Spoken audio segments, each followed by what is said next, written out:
Hola, apreciados estudiantes de Colombia Crece. Soy yo de nuevo, la profesora Laura de Español.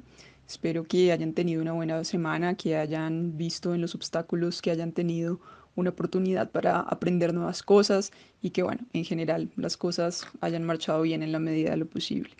Esta semana vamos a hablar de un tema que son los organizadores gráficos. Este es un tema muy interesante ya que constituye una gran herramienta de aprendizaje y bueno, vamos a empezar por definirlos. Los organizadores gráficos son técnicas activas de aprendizaje por las que se representan los conceptos en esquemas visuales. Representan una estructura de significados.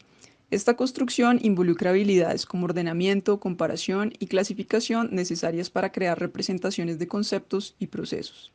Estos organizadores describen relaciones y pueden dar cuenta de la comprensión de los conceptos o los datos involucrados. Todos creo que hemos visto alguna vez en la vida mapas conceptuales, diferentes sistemas de organización por medio de figuras, de conceptos, conectores. Vamos a profundizar un poco más en ellos. Una de las principales características de los organizadores gráficos es que permiten el procesamiento de información a través de imágenes y un pequeño texto, donde se muestra información detallada y concisa de acuerdo con el tema tratado. Los organizadores siempre tienen conectores que facilitan su interpretación, los reconocemos porque son las líneas que conectan entre sí los conceptos. También tienen palabras claves que se unen con sus conectores haciendo que la información sea precisa. Cuando vemos entre las líneas que conectan, por ejemplo, dos globitos, una palabra que nos aclara la información. Y también la información se complementa con imágenes según el organizador que se esté utilizando. No siempre, pero algunas veces tienen algún gráfico pequeño o alguna cosa indicativa gráfica más específica. Y la información que allí se presenta no deja incógnitas al lector. En general, el organizador gráfico debe ser claro y conciso. El objetivo de los organizadores gráficos es lograr ordenar la información relevante para poderla explicar de manera clara. Si ustedes conocen el libro Cien años de soledad o lo han leído, se darán cuenta que es un libro que es un poco difícil de leerlo en su totalidad sin tener claro o sin tener un árbol genealógico de lo que es la familia Buendía, ya que las relaciones entre los personajes, pues, son bastante diversas, hay diversas generaciones y bueno, es mucho más fácil organizando la información de los personajes como tal en un árbol genealógico, que es finalmente un organizador gráfico. Eso es también una buena estrategia para leer otros textos, armar, por ejemplo, un árbol de no necesariamente genealógico, sino un mapa conceptual donde se puedan explicar las relaciones entre los personajes. Ahora vamos a leer un ejemplo de una información que saqué de internet, del Facebook del doctor Carlos Jaramillo, donde él exponía algunos tips sobre cómo alimentarse de manera más saludable. Muy bien, dice así.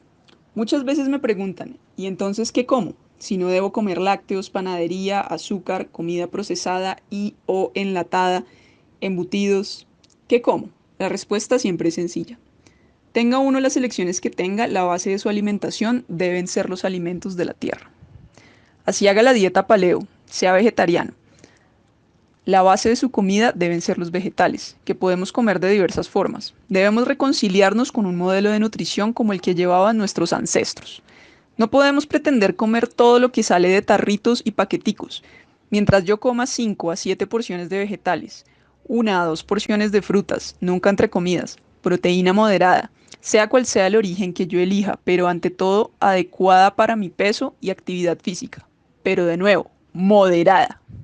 Coma grasas saludables, buena cantidad de fibra que puede venir de los vegetales, granos, con moderación, cereales como el arroz o la quinoa y utilice sabiamente los almidones, papa, yuca, batata.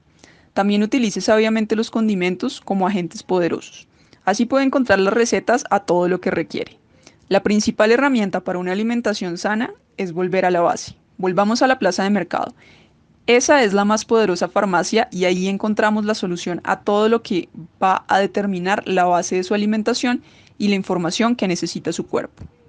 Bien, ahora veamos el mapa conceptual que hice a partir de la información del post del doctor Jaramillo. Principalmente tomé 4 líneas que se desprenden del concepto principal, que es recomendaciones alimenticias. La primera es comprar verduras en la plaza de mercado. La segunda, usar sabiamente condimentos y almidones. Luego está lo que es recomendable comer y lo que es recomendable no comer. Entre las cosas que recomienda comer, pues están algunas ideas de lo que él dijo y las cosas que principalmente se debían evitar. Lo cierto es que existen muchas formas de organizar la información y la idea de estos organizadores gráficos es que si bien se puede hacer de distintas maneras, no solamente mediante los típicos mapas conceptuales de cajones con flechitas que llevan a otros cajones, sino que hay muchas formas de hacerlo. La idea es que la información siempre quede clara y que de esta manera, por ejemplo, podamos usar de referencia este elemento gráfico para poder explicar el tema a otras personas. Muy bien, con esto terminamos la breve introducción al tema de los organizadores gráficos y para el taller de esta semana me gustaría que hicieran un mapa conceptual o un organizador gráfico como ustedes quisieran, ya sea bien o sobre el tema favorito que más les guste o el tema libre que ustedes quisieran hablar, teniendo en cuenta las características y los conceptos que de manera general se vieron aquí, digamos, en esta pequeña clase. O si quieren, también pueden hacer un mapa conceptual a partir de una serie de palabras y conceptos que les voy a mostrar a continuación, que se enfocan en actividades de ocio o de diferentes asuntos que se pueden hacer en casa. Entonces, muy bien, estas actividades incluyen conversar con la familia, hacer deporte, leer, escuchar música, ver series o películas, meditar, hacer yoga o actividades de relajación, escribir, cantar, hacer manualidades, coser, pintar, jugar videojuegos, cocinar, hacer jardinería, empezar proyectos, aprender a tocar un instrumento musical, jugar juegos de mesa, hacer teatro, hacer fotografía, redecorar, aprender un nuevo idioma, llamar a un viejo amigo y resolver asuntos pendientes.